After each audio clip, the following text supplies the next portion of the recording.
Welcome to global channel. Jayanthi Amirisetti tip and cooking channel కి స్వాగతం. ఈ టిప్ నచ్చితే లైక్ చేయండి, షేర్ చేయండి, సబ్స్క్రైబ్ చేయండి. మొదటగా ఈ ఛానల్ చూసేవాళ్ళు సబ్స్క్రైబ్ చేసుకోండి. అసలు సబ్స్క్రైబ్ చేసుకోవటం లేదు, లైక్ చేయటం లేదండి. శ్రీరాముడు పరమభక్తుడైన ఆజన్మ బ్రహ్మచారి ఆంజనేయుడి గురించి తెలియని వారు ఎవరుంటారు? నిష్కల్కషమైన భక్తికి నిదర్శనముగా, భక్తులకు ఎల్లప్పుడూ అభయమిచ్చే కలియుగ దైవముగా హనుమంతుని హిందువులు పూజిస్తారు.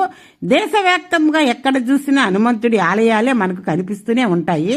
హనుమంతుడిని మరణం లేని అమరజీవుడని కూడా నమ్ముతారు. ఇవన్నీ మనకు దాదాపు తెలిసిన విషయాలే. కానీ హనుమంతుడిని శ్రీ రూపంలో పూజించే దేవాలయం ఒకటి ఉందని మాత్రం చాలా మందికి తెలియని విషయము.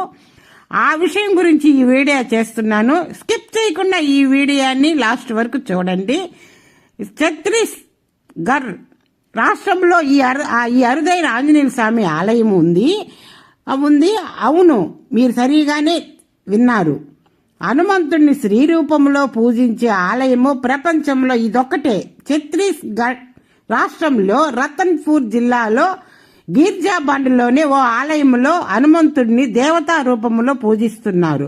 ఇక్కడ పూజలు నిర్వహించే భక్తులకు ఈ ఆలయంపై అపారమైన నమ్మకం ఉంది. ఈ ఆలయంలో దేవతా రూపంలో ఉన్న హనుమంతుడిని ఏదైనా కోరుకుంటే అది ఖచ్చితంగా నెరవేరుతుందని విశ్వసిస్తారు. ఇక్కడి రాముడు సీతాదేవులను తన భుజాలపై మోస్తున్నట్టు ఉండే ఆంజనేయుని విగ్రహాన్ని కూడా అక్కడ చూడొచ్చంట. అక్కడ ఆ గిర్జిబంద్ ప్రాంతంలో ఈ హనుమాన్ ఆలయం ఎన్నో సంవత్సరాలుగా ఉంది. రతన్పూర్ రాజు అయిన పృథ్వీదేవు జూ ఈ ఆలయాన్ని నిర్మించినట్టు చెప్తున్నారు. హనుమంతునిపై అపారమైన భక్తి గల ఆ రాజు ప్రతిరోజు క్రమం తప్పకుండా పూజలు నిర్వహించేవాడు. ఓ రోజు ఆయన కుష్ఠవ్యాధికి గురి అయి తీవ్ర నిరాశతో మునిగిపోయాడు. ఆ సమయంలో హనుమంతుడు అతని కలలో కనిపించి తనకు ఆలయం నిర్మించమని ఆదేశించాడట.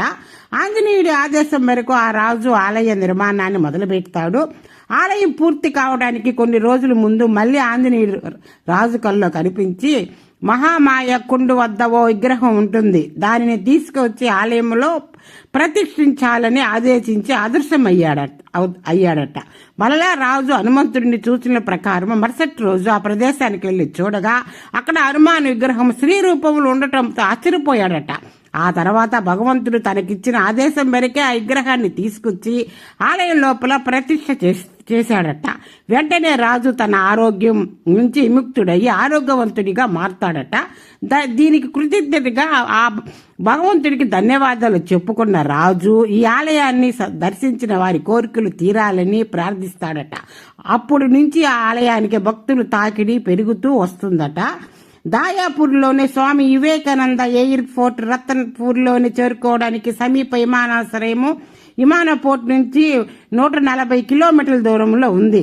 బిలాస్పూర్కు నేరుగా కేప్ వేదా బస్సు ద్వారా చేరుకోవచ్చు.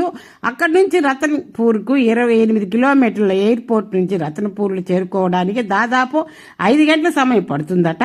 రతన్పూర్కు సమీప రైల్వే స్టేషన్కు బిలాస్పూర్ జంక్షన్. ఈ స్టేషన్ నుంచి రత్నపూర్కు 25 కిలోమీటర్ల దూరంలో ఉంటుందట. స్టేషన్ బయటకు క్యాబీ బస్సుల ద్వారా మనం సులభంగా గమ్యస్థానం చేరుకోవచ్చట. రతన్పూర్లోని వేసవి కాలంలో వాతావరణం చాలా వేడిగా ఉంటుంది కాబట్టి ఈ ఆలయంలో సందర్శకులకు శీతాకాలంలో పర్యటన చాలా మంచిగా ఉంటుందట. అక్టోబర్ నుంచి మార్చి మధ్య ఈ ఆలయాన్ని సందర్శించుకుని సరి అయిన సమయం ఇక్కడికి వెళ్లటం ద్వారా శ్రీ రూపంలో పూజలు అందుకునే ఆంజనేయుల స్వామిని స్వయంగా చూసిన అతి కొద్ది మందిలో మనం ఒకరు కావచ్చట. అక్కడ ఆంజనేయ స్వామిని భక్తితో కొలుసుకొని వేడుకుంటే మన కోరికలు కూడా నెరవేరుతాయట. అంతలా కుష్టి వ్యాధే నయమైందట రాజుకి. ఆంజనేయ స్వామి దేవాలయం నిర్మించిన తర్వాత స్వయాన కల్లో వచ్చి కనపడి చెప్పాడట రాజుకి.